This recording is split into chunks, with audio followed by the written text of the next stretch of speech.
fois pour avoir plein de bonheur et dans les papilles et tous ensemble dans ma cuisine. Alors je vais vous présenter la recette du jour, à savoir un tartare.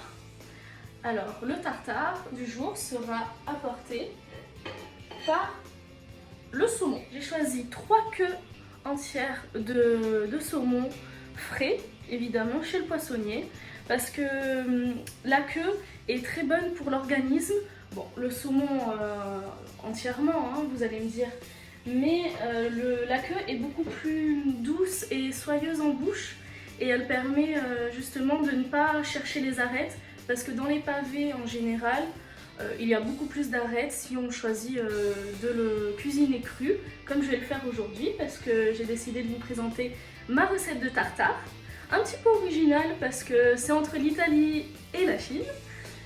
Comme vous pouvez voir, j'ai choisi différents produits. Donc une huile d'olive que j'affectionne particulièrement. Donc c'est une huile d'olive vierge et italienne avant tout, parce qu'elle a un goût extraordinaire.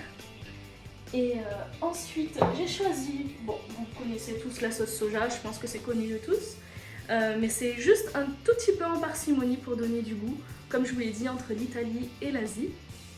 Et évidemment un peu de citron pour relever tout ça et donner un petit peps d'acidité à ce petit tartare. Alors ensuite, la grande nouvelle du jour, c'est que j'allie donc ce produit qui est très bon pour les os, pour la mémoire et pour le calcium qu'il apporte en général, à un produit phare, l'avocat. Vous allez tous me dire, oui, c'est classique cette association entre le saumon et l'avocat, mais la différence, c'est que j'apporte un petit croustillant que peut-être vous connaissez, mais que vous n'osez pas faire de vous-même, c'est d'utiliser carrément la peau du saumon pour en faire un petit crispy, une petite chips de saumon que vous allez voir, je vais utiliser tout à l'heure en finition pour la décoration et aussi pour le goût, pour apporter du croquant. Comme Cyril Lignac il le dit, il faut du fondant et du croquant. Donc on va commencer par prendre l'un des morceaux. Hop. Alors, pour que ce soit plus simple, hop, on coupe des petits morceaux.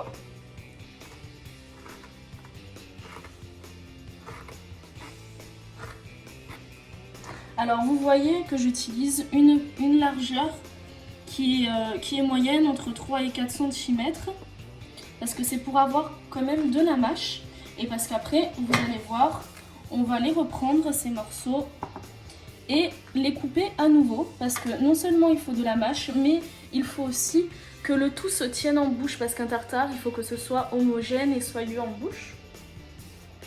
Hop. Vous voyez, je coupe en tout petits bouts à nouveau. Alors, s'il y a des petits morceaux, si ça vous dérange, vous pouvez reprendre et couper à nouveau par-dessus, comme je fais. Vous voyez? C'est pas grave. Vous pouvez toujours reprendre le saumon, c'est ça qu'il y a de génial, c'est que sa chair permet d'en faire ce qu'on veut, que ce soit cru ou cuit. Hop, voilà. Et vous voyez là, c'est des tout petits morceaux, comme ça, à peu près de cette taille. Et vous voyez même rien que là, ça devient homogène et compact quand on les prend pour mettre directement dans le saladier. Et du coup, on répète l'étape.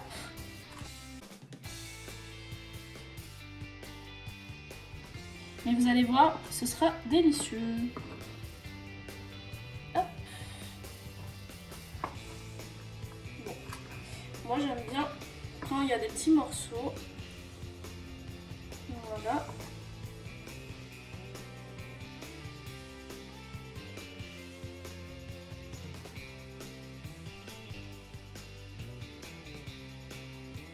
Alors, pour 3 queues de saumon, vous voyez qu'il n'y a que la moitié d'un saladier, mais ça suffit parce qu'on va rajouter les aromates et donc tout ce qui va à côté pour la marinade.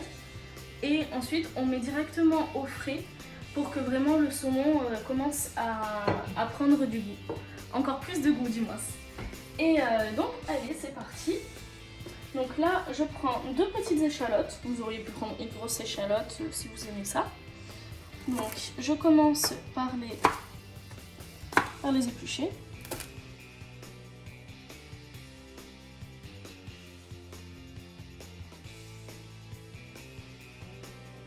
J'ai préparé quelques petites tomates cerises. Des petites tomates cerises du jardin. Elle est bien mûre et ce qui va être d'autant plus essentiel dans la recette puisqu'elle va relâcher encore plus de goût dans la marinade. Alors je continue. Cette fois-ci, hop, les échalotes.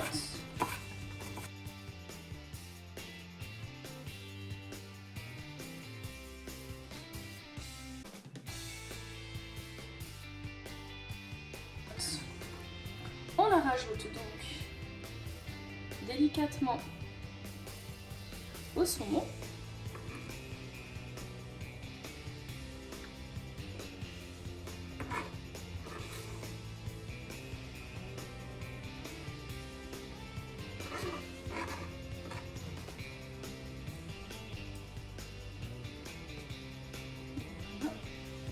Alors ensuite, j'ai une petite technique pour les avocats. Alors peut-être que vous la connaissez. Donc vous voyez, j'ai sorti un verre assez large sur le haut et plus bas sur le reste.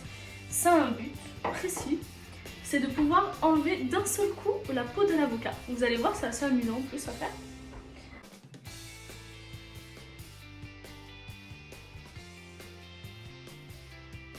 Voilà, alors on va commencer l'étape de ma technique secrète. Une technique secrète qui n'est pas vraiment, mais... Alors, on prend bien sur les bords de la peau, vous voyez, ici. Ensuite, on enfonce tout doucement afin de récupérer l'avocat en entier et sans la peau. Et on peut même le retourner. Voilà.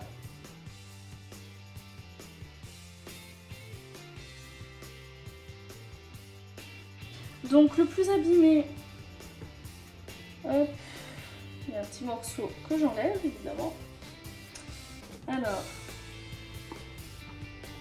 vous voyez, j'essaye de couper finement pour voir s'il est abîmé et utilisable, mais je pense que je vais en faire un petit guacamole. Vous pouvez voir qu'effectivement c'est bon pour le guacamole. Parce que quand vous passez le couteau de cette manière,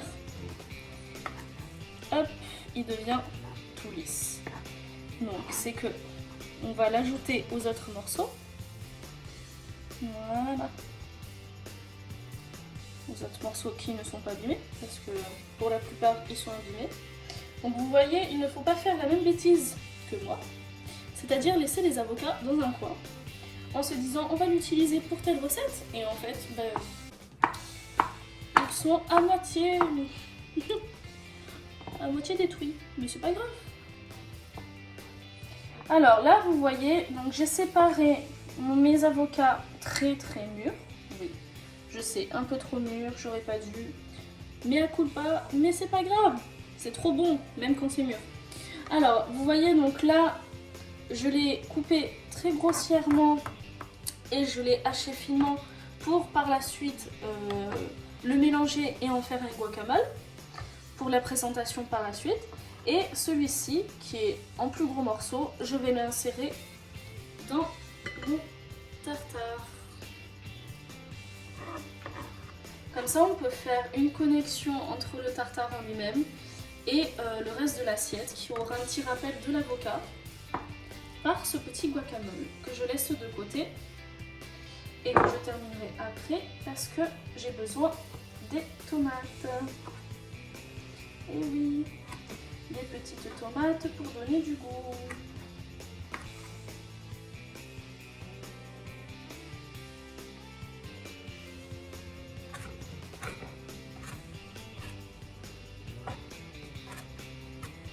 Évidemment, n'oubliez pas de laver à chaque fois les tomates. Important, même sur les tomates cerises, même si c'est les tomates du jardin, faut impérativement les laver. Voilà. Alors, à présent, je vais utiliser des poivrons marinés à l'huile d'olive extra vierge, donc un peu sur le même système de cette huile d'olive que j'aime beaucoup et que je vous ai présenté au début. Et ce qui va donner un petit peps avec les tomates. Voilà.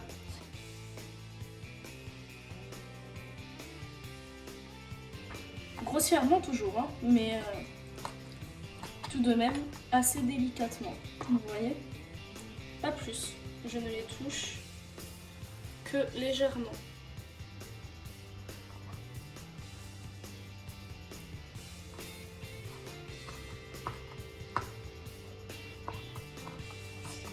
Et c'est entre autres une des raisons qui fait que mon tartare est entre l'Italie et l'Asie. Donc l'Asie, vous verrez bientôt pour quelle raison. Alors, maintenant qu'on a terminé avec l'avocat et les condiments, vous vous rappelez, l'avocat était trop mûr, du coup je vais en faire un petit guacamole minute. Voilà, donc d'habitude je rajoute également une échalote dedans, tout ça. Mais étant donné qu'on a le tartare dessus, avec déjà d'autres condiments, il vaut peut-être mieux rester simple et juste rajouter donc un peu de paprika. Voilà, un peu de cumin. Hop. Hop, et du coup là je mets un peu de cumin. Hop. Voilà. Alors ensuite, on prend évidemment des herbes fraîches. Donc j'avais un peu découpé au préalable quelques feuilles d'aneth et de basilic parce que vous voyez, j'ai des gros bouquets. Hop, donc je les ai évidemment nettoyés. Vous voyez que c'est encore un peu mouillé. C'est essentiel. Alors en général, pour bien les couper, je l'enroule et ensuite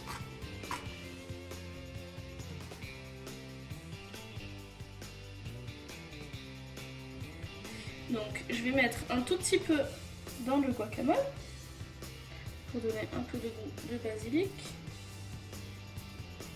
Vous voyez. Ensuite l'aneth. L'aneth, honnêtement, grossièrement parce que c'est déjà fin. Voilà, on mélange un petit peu.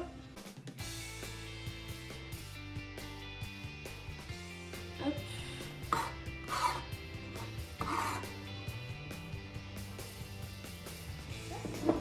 Alors ensuite, je vais prendre une cuillère pour doser mes aromates. Donc, je vais verser 3 ou 4 cuillères à soupe d'huile d'olive. Je vais en verser que 3 et peut-être la 4e pour voir après, vous savez, et doser et ajuster comme on aime. Parce qu'après tout, c'est une question de goût avant tout.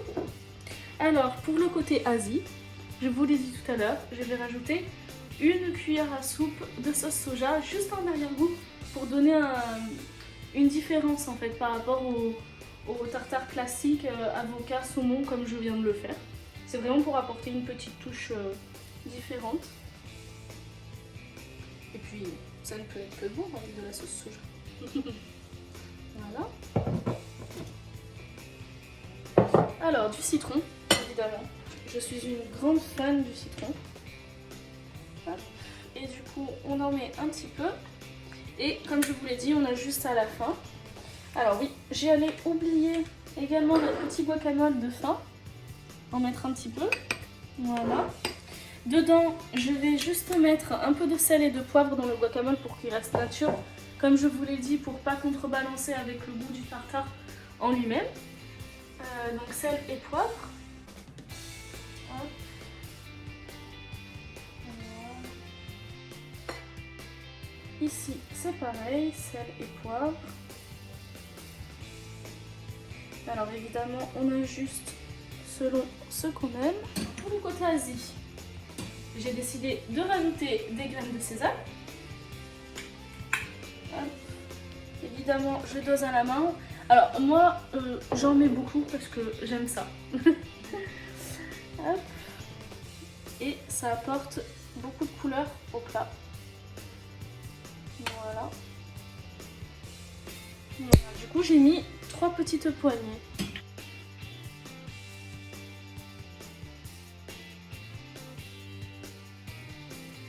Je trouve qu'il manque un peu de liant.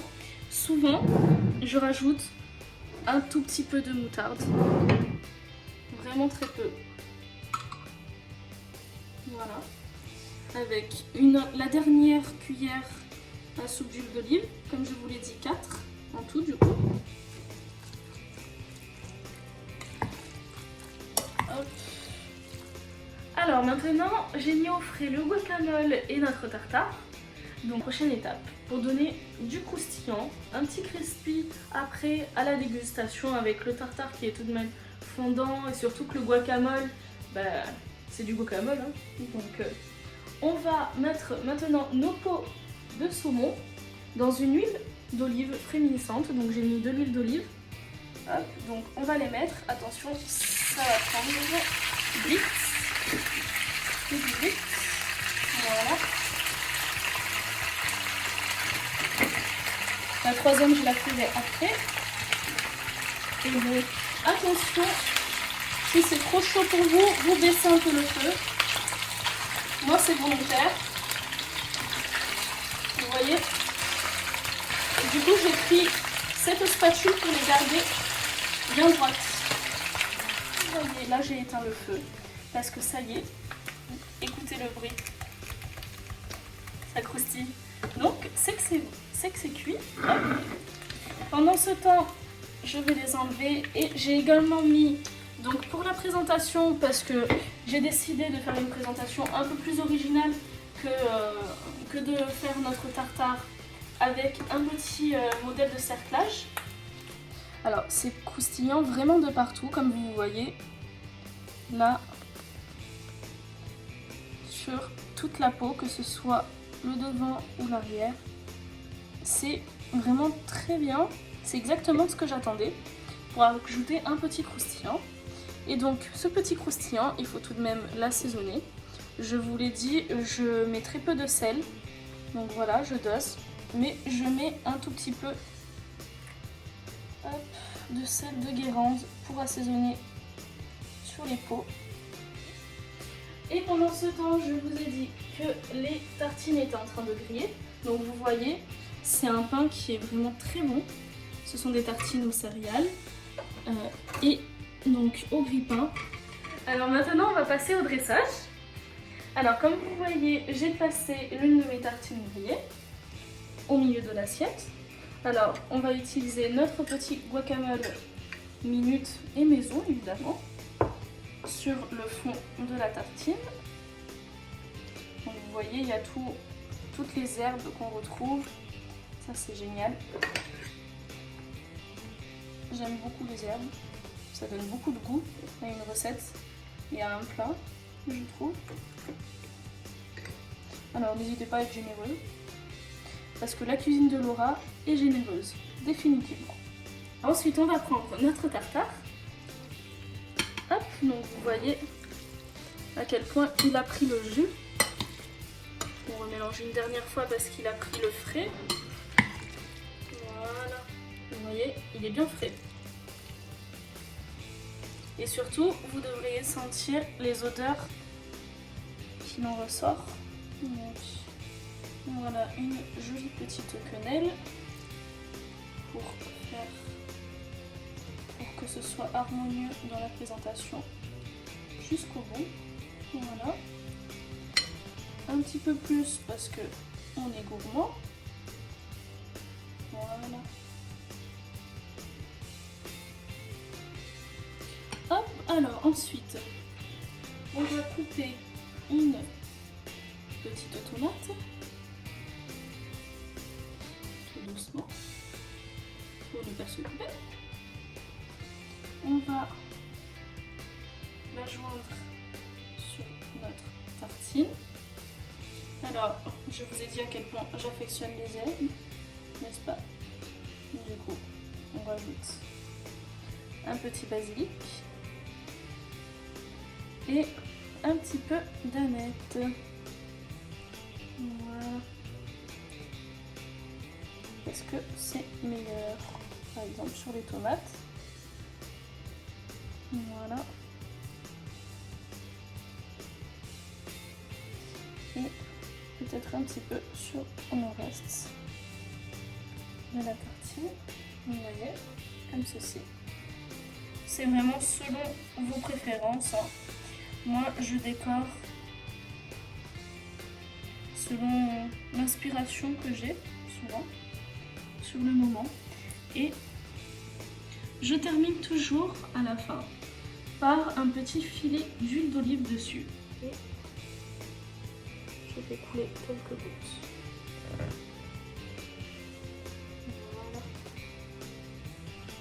Voilà. Et ensuite, je termine par quelques graines de sésame.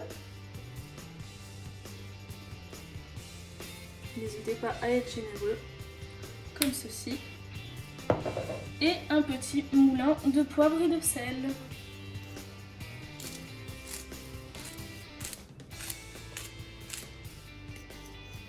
Voilà. Et notre recette va être fin prête avec notre petite tuile. Notre petite tuile de saumon. Et voici. Ça fait envie, n'est-ce pas? Alors surtout, n'hésitez pas à rejoindre ma chaîne YouTube, donc la cuisine de Laura, dans la joie et la bonne humeur surtout, et tout en partage et avec le sourire. Alors partagez avec d'autres personnes afin de me soutenir dans cette aventure. À nos prochaines recettes!